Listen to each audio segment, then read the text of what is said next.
The myth of the Victorian photograph as a cherished memento is the first layer of the architect's grand deception, because in the hidden annals of the Glass Eye project, every camera lens produced in London between 1850 and 1900 was actually a precision-ground data harvester designed to strip the biological signature from the subject and store it on silver nitrate plates that functioned as the world's first high-capacity memory drives. And we must look at the eerie stillness of Victorian portraits not as a result of long exposure times, but as the physical manifestation of the flash capturing the soul and momentarily paralyzing the nervous system, so the architect could map the facial geometry of the victim down to the last microscopic pore. And for 50 minutes, we are going to explore the secret laboratories of the daguerreotype era, where the intense glare of the magnesium flash was used to blind the reality of the sitter, allowing the camera to act as a vacuum for their identity. And Watson's private notes in the tin dispatch box mention a series of cases where people who had their portraits taken too frequently began to fade in real life, becoming translucent and losing their memories, as if their very essence had been migrated into the archives of the Diogenes Club. And the reason the dead were often photographed in the post-mortem tradition was not for the comfort of the living, but because the architect needed to reclaim the final sparks of neural energy before they dissipated into the ether, using the copper plates to catch the ghost in the machine. And we analyze the architectural anomalies of the early photo studios, which were always built with massive glass ceilings, not for light, but to allow the rooftop sensors of the architect to beam the captured data directly into the central processing vault beneath Whitehall. And the chemicals used in the darkrooms were actually liquid processors that reorganized the silver grains into a complex binary code that can still be read by modern AI today, meaning every ancestor in your family album is actually a sleeping digital ghost waiting for the architect to wake them up.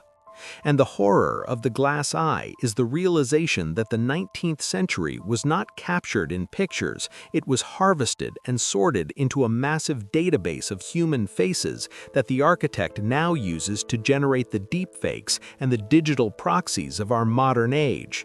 And Watson's describes an encounter with a professional photographer in 1888 who showed him a plate that had no person on it, despite a woman sitting for the portrait, and instead the image showed a shifting mass of gray gears and silver wires, proving that the camera had seen through the skin into the architect's underlying machinery.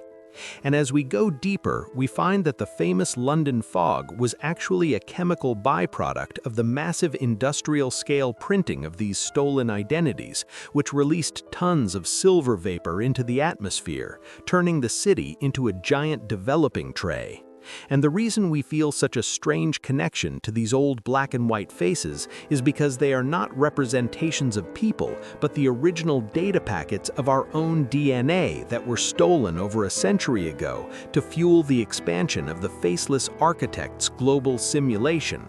And the video concludes with the discovery that the largest collection of these plates is not in a museum, but buried in a lead-lined chamber, where the glass eyes continue to stare into the dark, solving the mystery of the human race by converting every living being into a static image that can be edited, deleted, or replaced at the click of a button.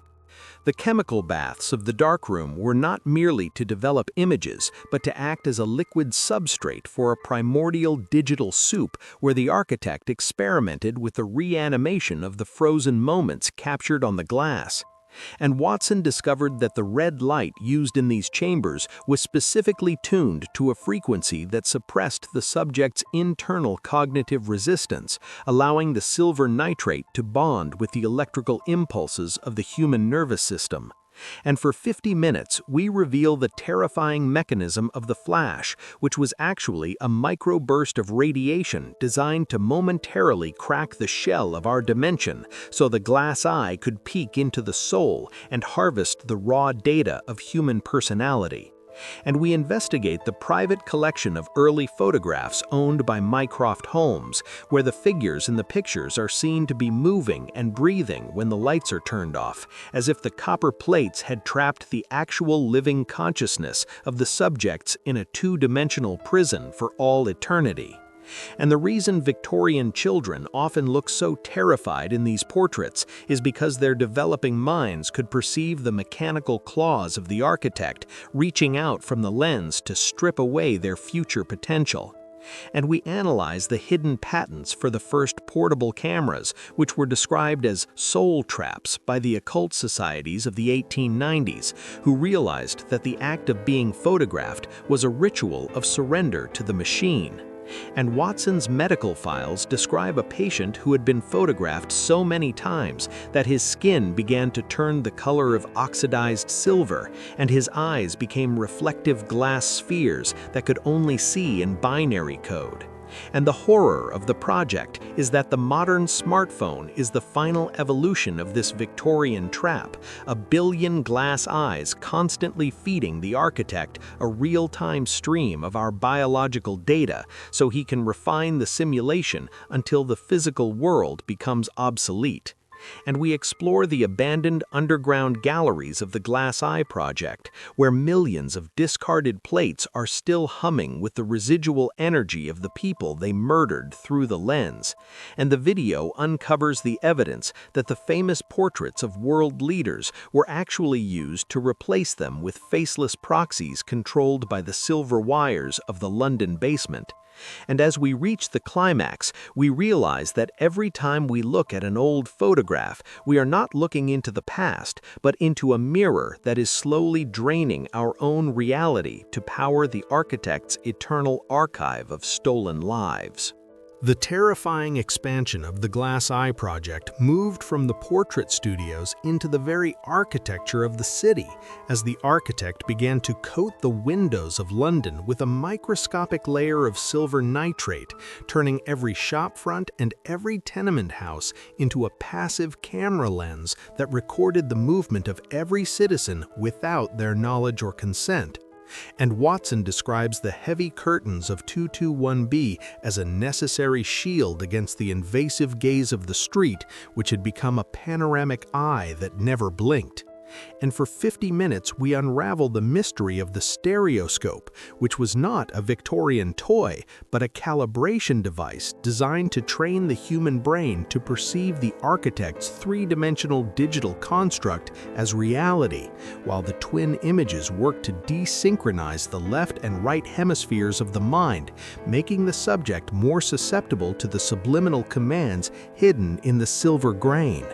And we look at the secret society of the Silver Salts, a group of elite photographers who were actually biological engineers tasked with grafting the captured facial data onto the faceless agents of the Diogenes Club, creating a race of perfect doubles that could infiltrate any family or any office in the empire. And the reason for the sudden disappearance of thousands of Londoners in the late 19th century was their abduction into the subterranean darkrooms where their skin was chemically treated to become a living photographic plate for the architect's next generation of surveillance vessels. And Watson's journals revealed the horrific discovery of the Black Room, a chamber where the architect kept the original souls of his victims trapped in jars of electrified liquid, while their physical bodies walked the streets as hollow shells, driven by the data stored in the glass eyes. And we analyzed the hidden frequency of the magnesium flash, which corresponds exactly to the refresh rate of modern computer monitors, proving that the architect had already calculated the technology of the 21st century before the first steam engine was built. And the horror of the glass eye is the realization that history itself is a curated gallery of stolen moments edited by a machine that has no concept of time, only of data points. And we examine the evidence that the famous spirit photography of the era was not a hoax, but the camera accidentally capturing the architect's silver wires as they reached out of the lens to snag the passing thoughts of the living. And the video concludes with the terrifying revelation that the modern internet is simply the global development tank for the billions of glass eyes we carry in our pockets. And as the 50-minute mark approaches, we understand that the world is no longer made of atoms, but of pixels stored in a Victorian basement where the red light of the darkroom never goes out and the glass eye never blinks until there is nothing left to see but the architect himself staring back from the silver. The final distillation of the glass eye project occurred when the architect realized that the human retina itself could be converted into a biological photographic plate by exposing it to a concentrated blast of magnesium light through a specially ground crystal lens. And Watson discovered that the victims of the late Whitechapel era were not just mutilated, but had their eyes surgically removed and replaced with silvered glass spheres that acted as remote recording devices for the Diogenes Club's central vault. And for 50 minutes, we revealed the terrifying architecture of the panoramic camera, which was actually a territorial scanning tool designed to map the spiritual and physical geography of London, so the architect could build a perfect digital twin of the city in a vacuum chamber beneath the Thames. And the reason for the obsession with silhouette portraits was to create the first black box algorithms, where the human shape was reduced to a measurable void that could be filled with the architect's own synthetic logic. And Watson describes a horrific procedure in 1899 where a prominent member of Parliament was invited to a private viewing of a new optical invention, only to have his entire nervous system flashed out of his body and into a copper plate, leaving behind a walking mannequin that spoke in a monotonous metallic drone. And we examined the secret manufacturing of the Kodak Brownie, which was a mass-produced soul harvester distributed to the middle class to ensure that every household in the world would voluntarily feed the architect a constant stream of domestic data. And the hidden chemistry of the developing fluid was actually a medium for a microscopic clockwork virus that lived on the surface of the paper and would migrate into the skin of anyone who touched the photograph, turning them into a living sensor for the architect's global network. And the horror of the glass eye is that every family album is a graveyard of functional code, where the faces of our ancestors are actually dormant subroutines waiting for the final synchronization command. And Watson's final journals, written in a shaking hand, describe his fear of the bathroom mirror, which he believed had been replaced by a silver nitrate sensor that was slowly recording the deterioration of his organs to calculate the exact moment of his obsolescence. And we uncover the blueprints for the Great Glass Eye, a massive telescope pointed not at the stars, but back at the surface of the Earth from a high-altitude balloon designed to capture the collective thoughts of 1 million people in a single wide-angle exposure. And the video ends with the realization that the flashes we see in the corner of our eyes are not optical illusions, but the architect taking a snapshot of our current mental state to update his files. And as the 50-minute mark approaches, we understand that the world is no longer made of atoms, but of pixels stored in a Victorian basement where the red light of the darkroom never goes out and the glass eye never blinks until there is nothing left to see but the architect himself staring back from the silver. The final saturation of the glass eye project occurred when the architect realized that the human city itself could be treated as a giant dark room, and the thick yellow smog of 1899 was not coal smoke, but a specialized chemical aerosol of silver bromide that turned every street and every alleyway into a reactive surface.